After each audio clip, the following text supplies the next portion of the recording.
বিক্রমপুরের মুন্সিগঞ্জ 1 আসন, যেটা শ্রীনগর লৌহজগ, এইটা বি চৌধুরী স্যারের আসন ছিল। বিএনপি এখানে 1,67,000 ভোট পেয়ে জিতছে। জামাত 2 নম্বর হয়েছে 1,01,000 ভোট পাইছে।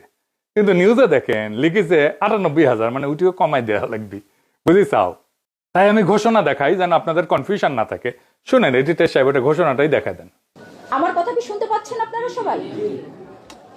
AKM ফখরুদ্দিন রাজি, বাংলাদেশ জামায়াতে ইসলামী, বরাদ্দকৃত প্রতীক দাঁড়িপাল্লা, প্রাপ্ত ভোটের সংখ্যা 1,01,568, 1,01,568।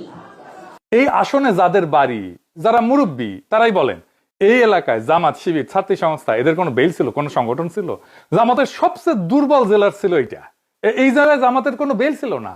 মানে এটা বলেন, এদের সংগঠন বলেন, এদের সামাজিক প্রভাব বলেন, কিছুই ছিল না এখানে। এই আসনে জামাতের প্রার্থী 1,01,000 ভোট পাইছে।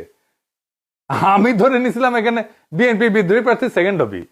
জামাতের অপরিচিত একদম আনকোড়া একজন প্রার্থী, এর জামানত বাজেয়াপ্ত হয়ে যাওয়ার কথা ছিল।